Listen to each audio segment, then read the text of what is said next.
ease I'll it down. try. All right, so this is your jaw here. You want to go underneath the jaw and just slowly pull that down.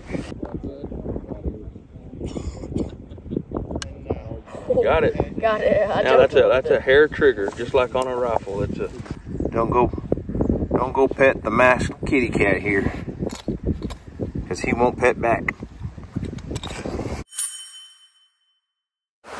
Well, what's up, guys? It's Daniel from Arms Family Homestead, and today Houston and I are going to start our fur trapping season for 2023/24. We're going to do a ton of, hopefully over the next 2 months, do a ton of raccoon removal, maybe even slide off into some coyotes and bobcats. There's a few gray fox around here we may try to get after, and obviously the beavers and the otters that are in the creek here. Houston has been bitten by the fur trapping bug, and I know a lot of people are unsure and indecisive and maybe flat out 100% against trapping, but we're going to do our best to educate everyone, show you guys what we do, how we do it. We are by no means experts. We've trapped a ton of raccoons off our property over the years. I've been doing it for forever. You can go way back on our channel and see some raccoon trapping videos, and part of that's to alleviate some of the predator problems for our ground nesting birds like turkey and things, and just overall predator removal to balance the ecosystem. We want to promote healthy fawn crop, so the coyotes are what get after those fawns. Maybe some bobcats, probably kill a few fawns. But anyways, the other day, I guess last Saturday, Houston and I drove down to Burke Burnett, Texas. Houston got invited to a youth trapping clinic that was put on by the Texas Trappers and Fur Association, or Texas Fur Trappers and Fur Bearers Association. I'm not sure what it was called. And the Texas Wildlife Department. They put on a clinic for kids, and Houston has used the dog-proof raccoon traps for years. He knows how to do all of that stuff, but he's never really done a lot of coyote trapping when it comes to dirt hole sets and step down sets and things to actually how to make a coyote stick his foot where you need him to trap him. So it was a great experience. I didn't video a ton, but I did a little bit. Houston learned a lot, made some new friends, and we had a good time.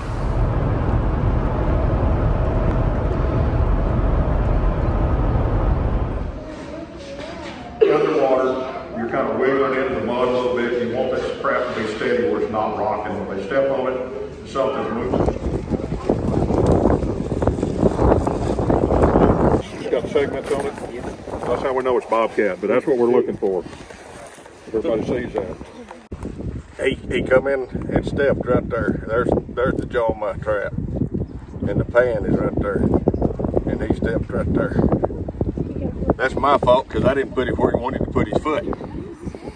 But I should have offset it more to this side, and I've got it more to that side. Anyway, they see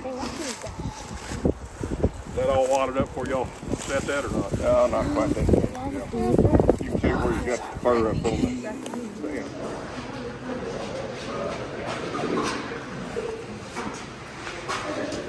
You don't have a skinny machine with most people.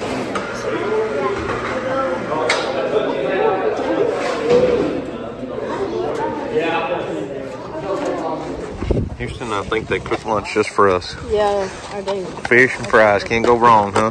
No.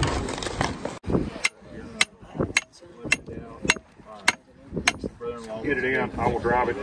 This soil, I try to drive it this deep, okay? Pull your driver out. Pull it to set it. See, even then, I can't hardly pull that thing out. You can just make it a little narrower. This would be anchored and under there. I'm not going to do that.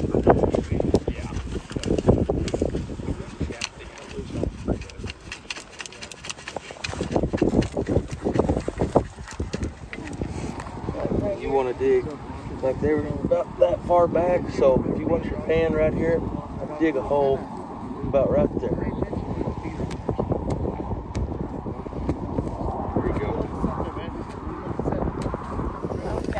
Yeah, you bet. Absolutely.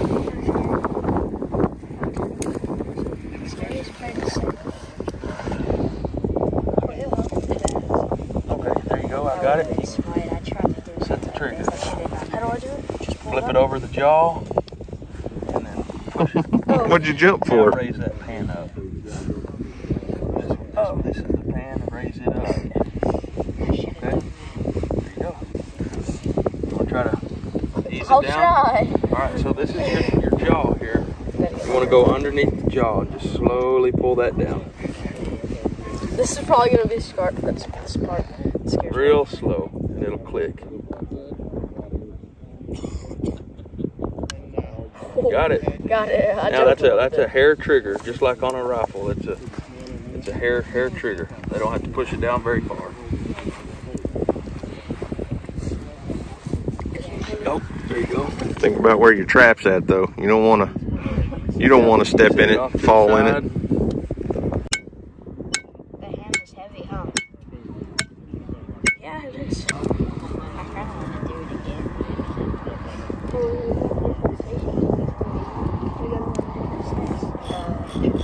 Alright, now you can fold your loose jaw back over and it's ready to go. Get it off, yeah. There you go, got it.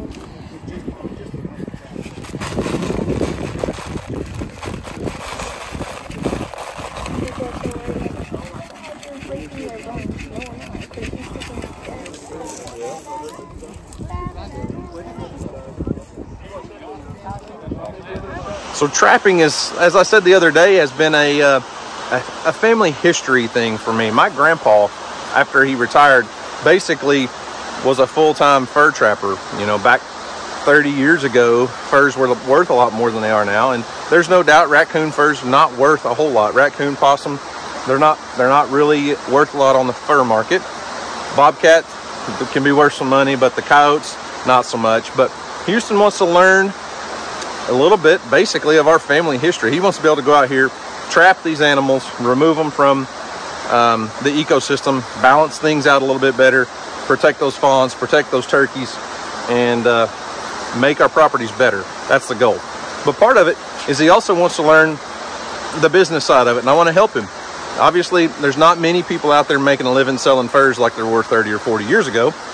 The market is totally collapsed compared to what it was. My grandpa made a decent living selling furs, and it was just part of what he did. I actually have a cousin that just retired this year from he was a state trapper, like a nuisance trapper. So anything from feral hogs to raccoons and beavers in people's backyards and coyotes on big ranches and all the things. He was a nuisance wildlife trapper for over 30 years. So there's a lot of not only history with our country, but history within our local area and my family when it comes to trapping, and I'm excited that Houston wants to learn. So we're going to try to, over the next several months, get him into trapping, teach him some things, and let him trap some animals, pull those furs off of those animals, save them. And we've actually found a tannery online that is fairly decent priced. We can get those furs tanned, and we may be able to sell some to friends and family, or maybe even you guys. I don't know, we'll see. But we're going to start off with the dog-proof raccoon traps and really get after the raccoons on this property, probably on my neighbors a little bit. We just don't have the turkey populations that we used to, and those raccoons are ground nest predators, so we're going to get after them.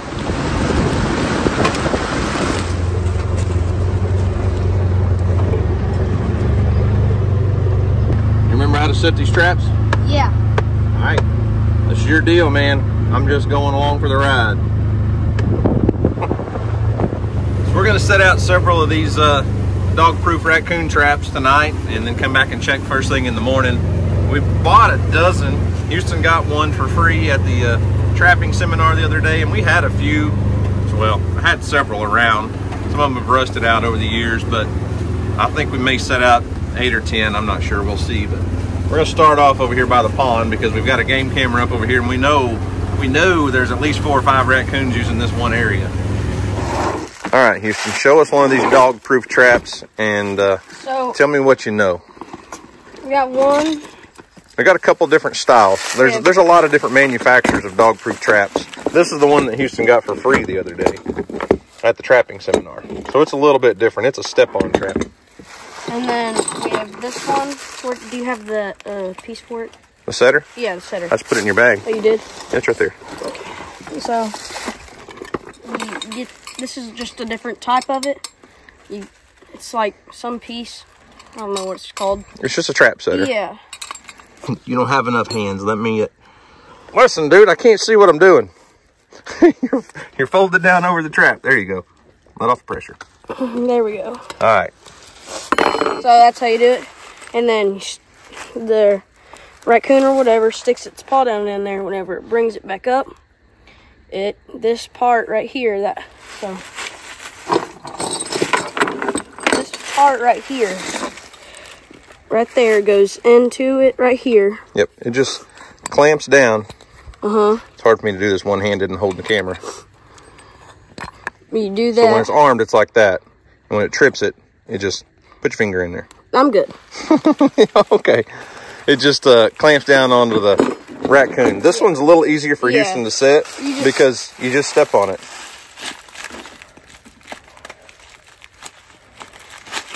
Just like that. This one's already set. And that one's armed. And they just have a little trigger down in there. You see that little metal lever down there? So we're going to put some bait down in there, and we'll anchor it to the ground. Mr. Raccoon comes along. They're curious. They have fingers. Yeah. Raccoons, possums, skunks can reach down in there.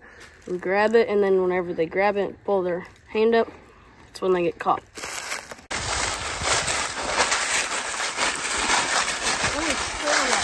Yep.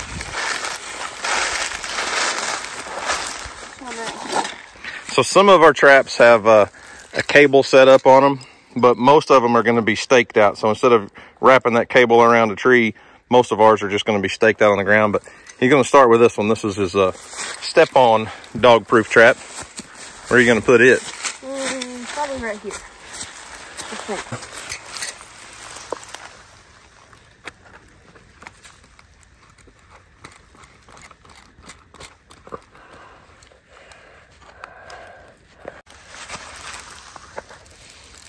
Push. There you go. Yeah. All right, got the stake. You got it attached to the stake. Just drop it in the ground.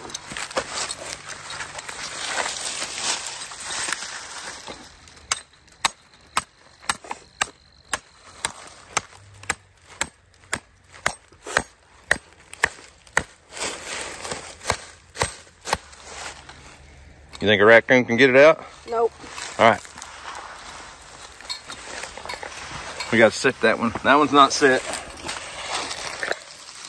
Push down. There you go. Now you're going to have to get ambidextrous enough to be able to use your thumb and set that up there. But I'll help you for now until you get good at it, okay? Those are brand new traps. Those springs are nice and strong. Forgot that it was in the ground. So we'll stick that right there. How does that look? Looks good. So we're going to push it in at an angle. There you go.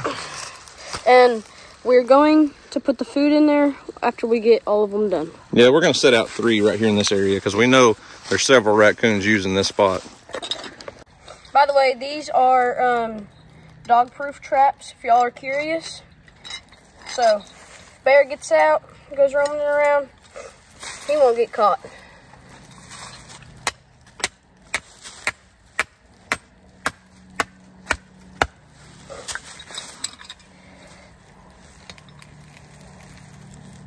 Ground might be too soft there. That's why you check, right? Mm-hmm. All right, you got to find somewhere that's a little bit more dry. You know what I mean? Yeah. That's a good catch right there. I'm glad you pulled on it. Go somewhere a little bit more dry, more solid ground. Or hit your head. Yeah, don't do that. Don't do that.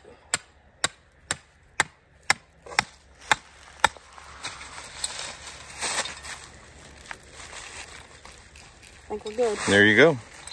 So while Houston gets that set, I was going to go over a few things that we use for bait. You can buy like commercial bait for this. I got a couple bottles of it because it was cheap while I was buying those traps. Since I bought a dozen, I got a discount. But typically we just use cat food, or you can use like open a can of tuna, like tuna fish, and put down in there. If it gets below freezing, you don't want to use anything that'll freeze necessarily because you'll freeze up your mechanism. So I've got here some cat food that I poured about a half a bottle of imitation vanilla, and it smells amazing. Raccoons love cat food. If you live somewhere where you might be catching domestic cats, you know, near towns, you might not want to use cat food. but anything sweet, marshmallows, some sort of candy or something that's sweet that puts off an odor. So we're using cat food with vanilla on it mostly. There we go. I got it. Got it set. Look at that. Look at you go.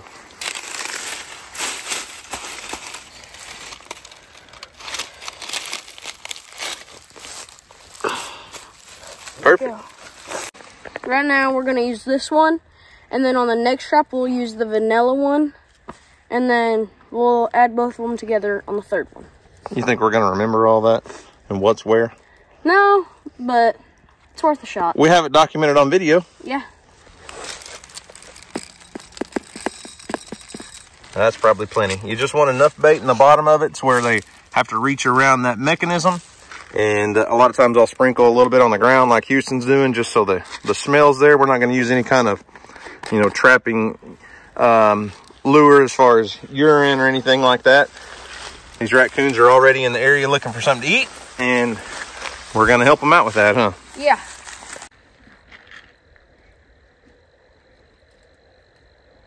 That's how you set a raccoon trap right there. Just need to do it about 10 more times. Yeah. Let's go on to the next spot.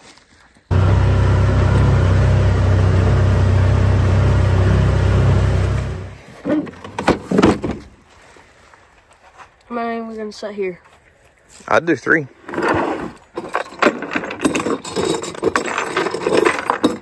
We just want them far enough apart so that they can't accidentally get into 2 traps if you catch one, you know what I mean? Yeah.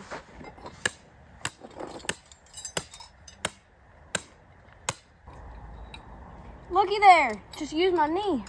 Got her set, did you? Yeah.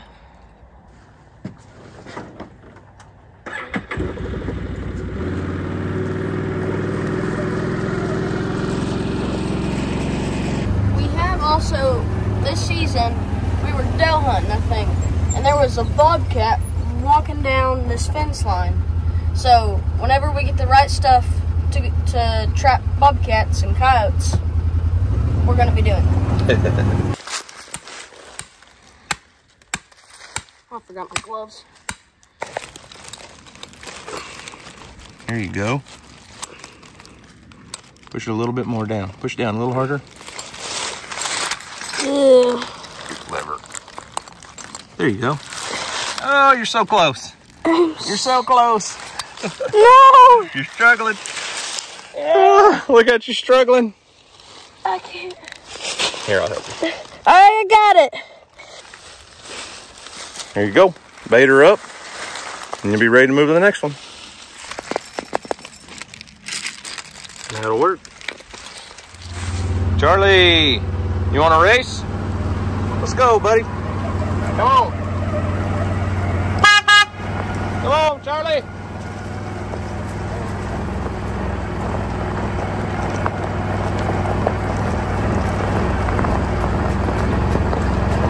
Let's go, dude.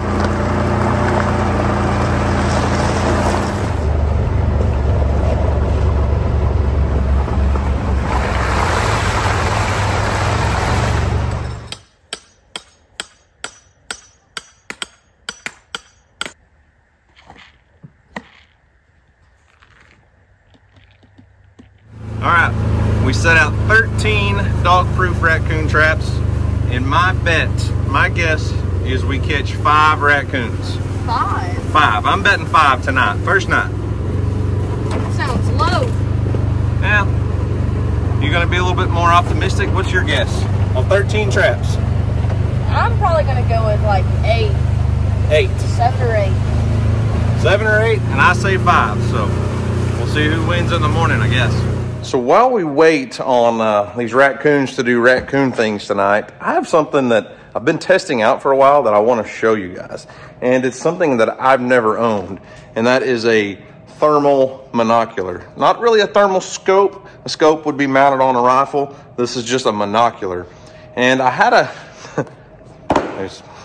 unfortunate string of bad luck, I guess. I had a guy reach out to me from a website called Outdoor Legacy Gear, and they sell all kinds of thermal and night vision optics, monoculars, binoculars, scopes, all the things, thermal and night vision, and a ton of other things. And he reached out basically right after we had such a hard time finding Houston's deer. And he was like, man, I sure wish you had a thermal. You would have really been able to possibly see that deer at a distance with the heat signature. And I'd never owned a thermal. He said, well, let me send you one. So this is not sponsored by any means, but he did send me this. It's an AGM Sidewinder monocular. I'm going to connect. It actually will connect to my phone and I can record live view, and it's pretty neat.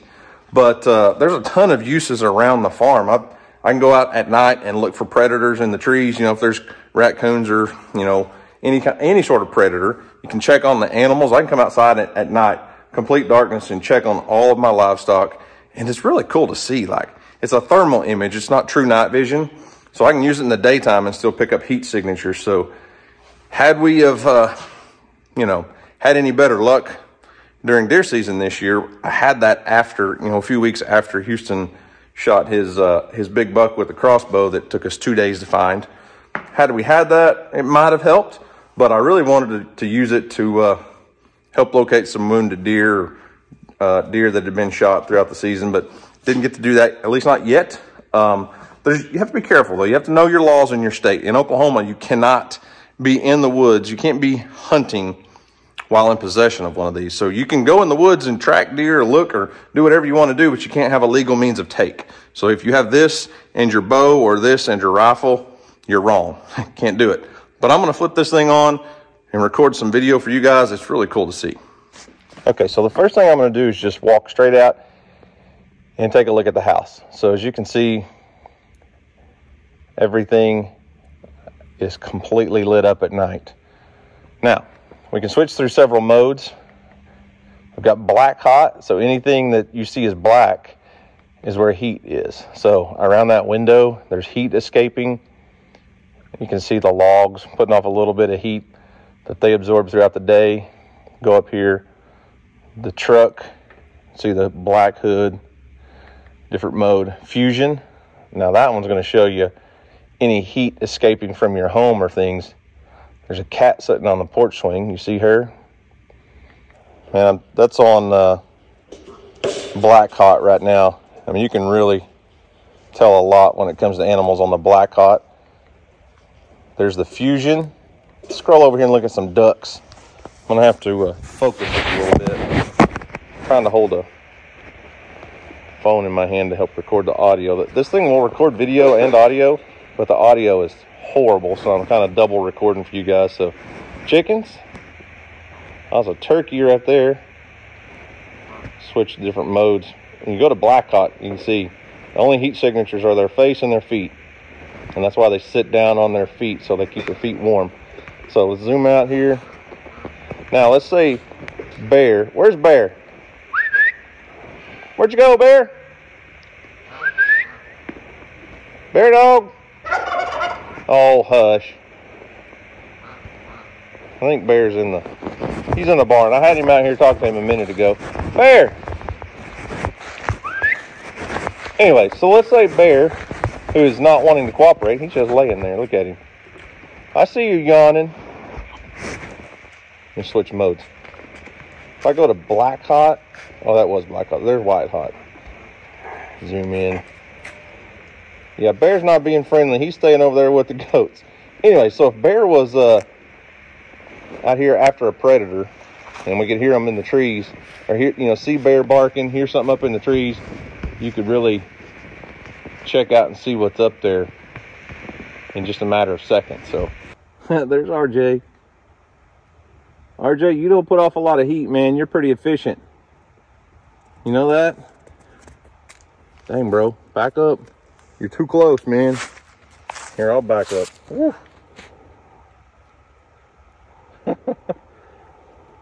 RJ's only putting off. Ooh, you're a demon, man. I can see his breath. Did you see that? You could see his nose light up.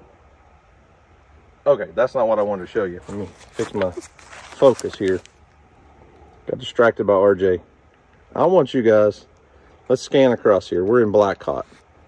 Scan across, you know, you can see animals here and there.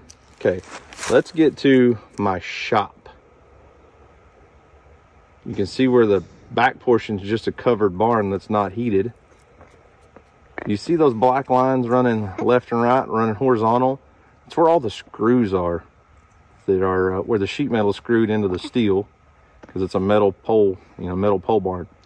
And also the truss, you can see exactly where the truss is. Then my propane tank is right here. Let's switch modes.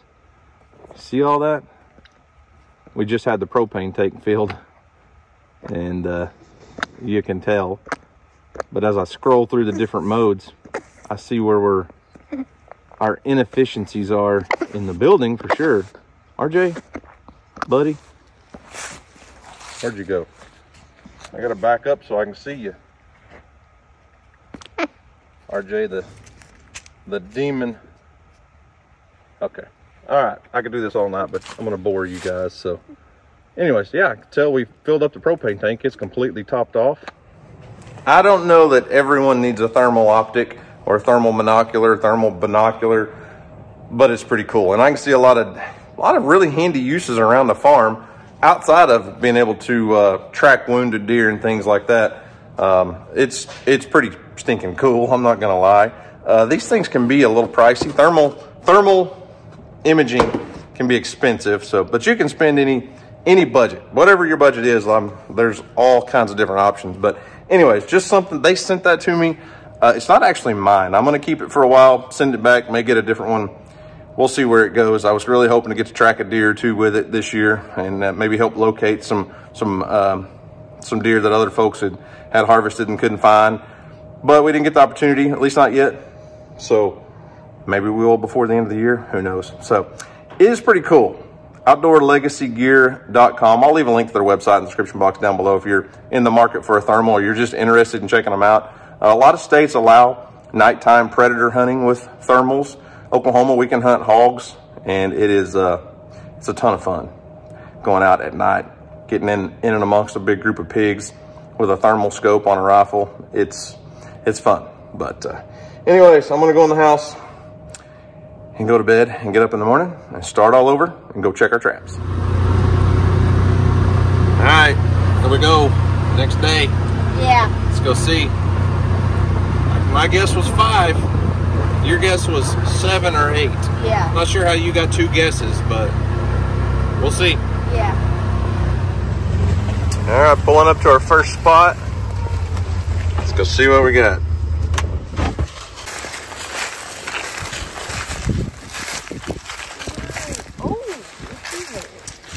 Well, look who's here. Old corn bandit. Any others? Doesn't look like anything's messed with this trap. That one has not been triggered. I still see bait on the ground and bait in the trap. That one was with both baits. That has the raccoon. This one here still has its bait in there, so. And around it. Well, we got 1 out of 3 on the first set. Hey now. He's just caught by the fingertips. We'll get him dispatched pretty quick and move on to the next set. All right, we got our raccoon dispatched and got him out of the trap. I wanted to show you guys real quick. There's a little bit of blood here, but you can see his hand. That's not from the trap. That's from after. But we could have released this guy. You can catch him in these dog-proof traps, and then you can turn around and release him if you need to, but we'll get him loaded up. On to the next set, since we only caught 1 here. Houston's gonna go ahead and snap these traps off. We were only able to trap 1 night tonight because with the power of editing, we're actually gonna be out of town for a few days, so we're doing this earlier in the week, and this will all be posted on Saturday, and then we'll be home on Saturday.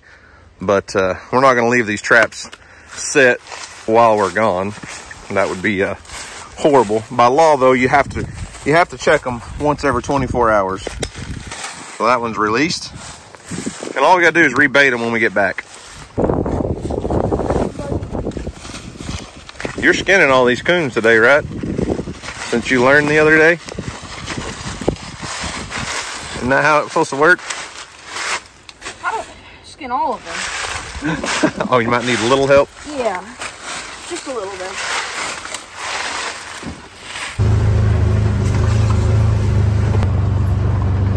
Yep, 0 for 3 over here. All 3 traps are still armed. I'm gonna go ahead and snap them off real quick. That's all it takes. Because we don't want to catch an animal while we're gonna be out of town. So we'll come back when we get home, rebait them, reset them, and we'll be trapping again. Yeah.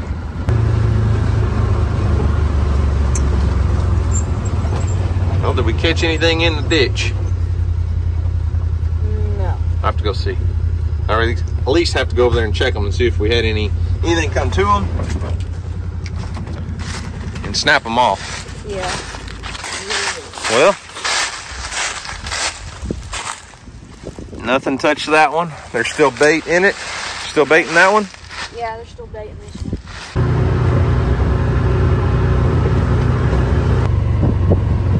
Other things, he's got the bunnies. Set 5 traps, caught 1 coon over here. One's better than none, though. Yeah. That's 2 on the day. That one's a lot bigger, Houston. Yeah, it is. That's a pretty good sized raccoon.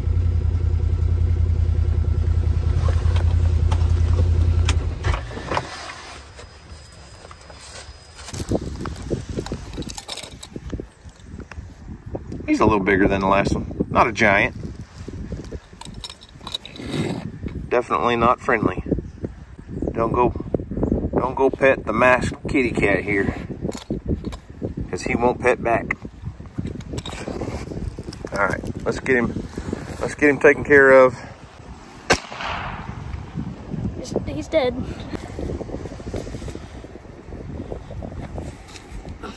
That big boy. This one's like white on his belly.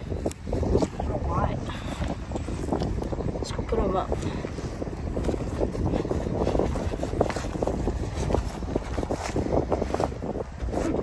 Put tailgate down. He's a little heavy, huh?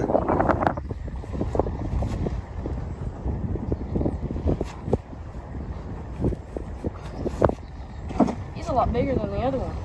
Is he? A lot bigger. Just put him over him. Hey, we have a scale. We could weigh him. Yeah. All right, lift him. All right, he's off the ground. 17 pounds, 5 ounces. 17-pound raccoon.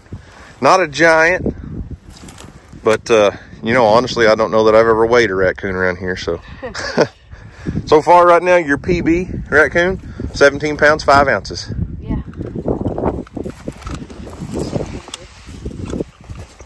Or a raccoon. Raccoon. All right, let's go skin them. You're leaving something. I wasn't done. See, watch. Here, put your hands in there. I'm good.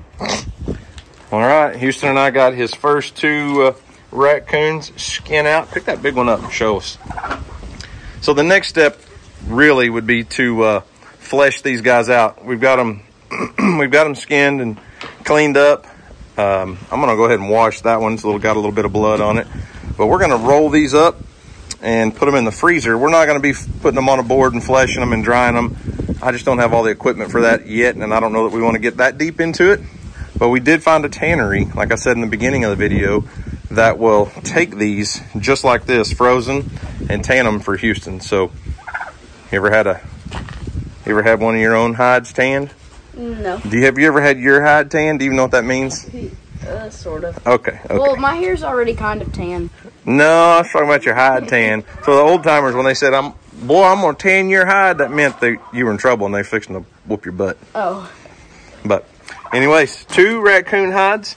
We're gonna practice on raccoons for a little while. We made a few little small mistakes, but hopefully Houston can get him a bobcat this year. That'd be cool. Yeah, that's my goal. So there you have it. Houston's first 2 furs collected of the year. We will be sending these off to get tanned. Like I said, we found a tannery online that does all that stuff. We'll probably save up several and freeze and send 1 batch and see what we get back. I don't know. I know a lot of you guys probably disagree with trapping, disagree with what we're doing, and that's okay. We can all be civil. We can all be, polite, hopefully. But just know we are going to be doing some trapping over the next couple months, and It has a purpose. There is a reason, and we're not horrible people for it. So guys, I guess that's it. Do something today to make somebody smile, because you just never know. It just might change the world. Guys, thanks for watching. Hope you have a great day. And as always, we'll see you on the next video.